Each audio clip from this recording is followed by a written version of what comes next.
Shabbos Daf Ayin Vav. We're continuing with yesterday's Mishnah. What constitutes an object that people care about, and therefore it's usher to bring out from one domain to another domain? Reb Shimon ben Elazar comes up with a third opinion, and he says, if this object typically people don't care about, but you do care about it, you showed interest in it, and you keep it, you just cause the entire world to be over the Isra of Eitzah if they take it out. Says the Mishnah, when it comes to animal food, what's the shear? Says the Mishnah, well, it depends on every type of food and who eats this food. For instance, if you're talking about teven, which is the top part of the straw which cows eat, then it all depends on the cow. So the shear is a cow's mouthful of teven. Anything less than that, you're not chayiv. If you're talking about atzah, which is bean straw, which only camels typically eat, so then the shear is a camel's mouthful, which is larger than a cow's mouthful. And if you're talking about the bottom part of the straw, the kash, that's what sheep eat. So it's a sheep's mouthful, which is, in fact, a gregaris, a dried fig. Grass and garlic and onion leaves, if they're dry, that becomes goat food, and it's a goat's mouthful. And if they are moist, it's no longer raw for a goat, that becomes human consumption, and therefore it's a gregaris, a dried fig. This is machlokes. What happens if a person takes out camel food, this bean straw, and he takes out the right amount for a cow's mouthful, and he wants to give it to the cow? Rabbi Yochanan says, since it's a achila b'tchak, cows typically don't eat this, then he's potter. Rish Lakish says, but occasionally a cow would eat it, chayiv. But everybody agrees if you take out regular straw for a camel, but the shear is the shear of a cow, mouthful. Now you have the proper shear. Yes, you're going to feed it for a camel, and the camel's mouth is much larger. Nevertheless, you're chayiv because you took out the proper shear for a cow.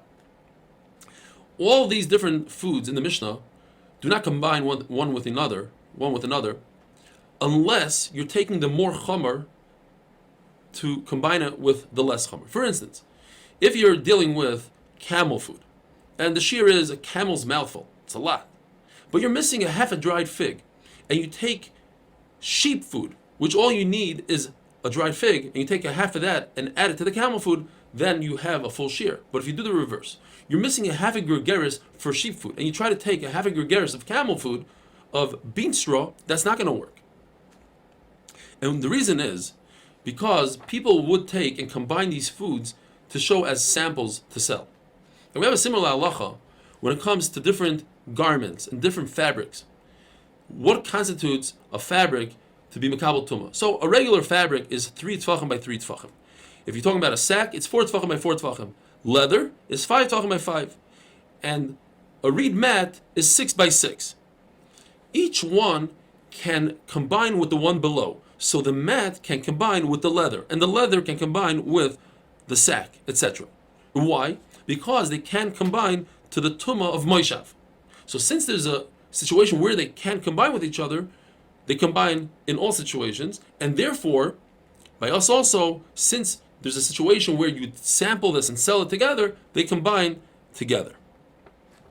Human food, the shear for Haitzah, is a gergeres, a dry fig, and that's why all foods can combine with each other because they all share the same shear. When it comes to human food, we don't consider the pit, the shell, the oikets, the little piece the little branch that sticks out, subin amursin, which is fine bran, coarse bran. Rabbi Yehuda says that the peel of lentils and beans are mitzdaref to the actual food, but old beans are not mitzdaref because they look like dead flies in your food.